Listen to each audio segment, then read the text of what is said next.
Memperoleh ketenangan dan kedamaian, itulah yang dirasakan oleh Herman Halim yang merupakan seorang dirut Bank Maspion yang menyandang status mualaf semenjak 2004 tahun lalu. Banyak keberkahan yang didapatkan setelah ia berhijrah dari keyakinan lama ke ajaran Islam. Beliau yang lahir di Surabaya pada tahun 1953 ini menyatakan bahwa peralihan menjadi seorang Muslim bukan tanpa sebab. Salah satu peristiwa yang terjadi di depan matanya ialah perubahan sikap anak bungsunya bernama Andrew yang semenjak kecil hidup dan tinggal bersama ibunya di Australia. Herman Halim dan keluarganya memang berjauhan sejak lama, namun komunikasi tetap intens mereka lakukan meskipun hanya sebatas ngobrol via telepon. Mereka ketemu hanya 2-3 kali saja dalam setahun, itu pun kalau Pak Herman Halim bertandang ke Australia. Pak Herman Halim mengaku bahwa meski berjauhan dan jarang bertemu, hubungan mereka tak ubahnya seperti teman main bola yang baru saja memenangkan pertandingan.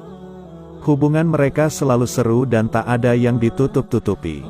Dari obrolan hangat antara ayah dan anak, Herman Halim mengetahui betul kondisi anaknya yang berada di negeri kanguru tersebut tidak baik. Andrew yang beranjak dewasa mulai sering bercerita dan melakukan hal buruk seperti tawuran dan mabuk-mabukan.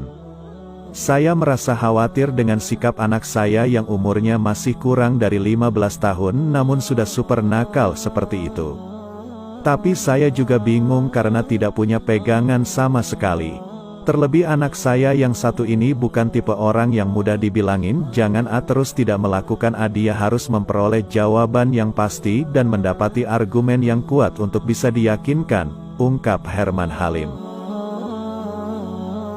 Karena tingkah anaknya yang super nakal tersebut, Herman sempat pesimistis dengan masa depan sang buah hati. Dari beberapa kali obrolan lewat telepon, Andrew menyatakan bahwa sudah tidak berminat lagi melanjutkan pendidikannya. Andrew tak ingin masuk sekolah SMA apalagi kuliah. Tujuan hidupnya juga nggak jelas.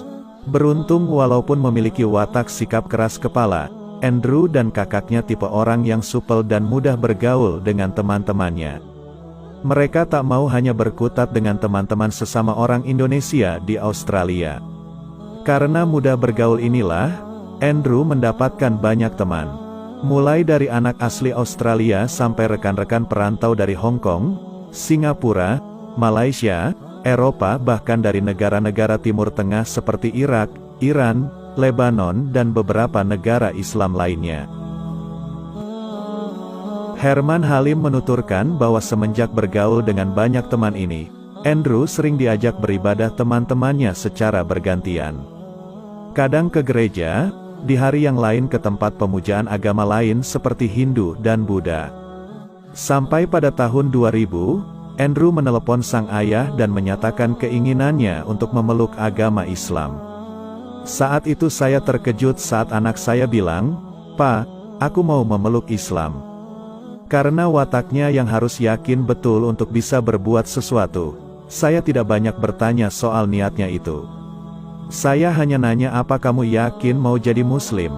Dia jawab, "Yakin," ujarnya. Pertanyaan berikutnya, tentu saja adalah alasan si bungsu memeluk agama yang dibawa Nabi Muhammad itu.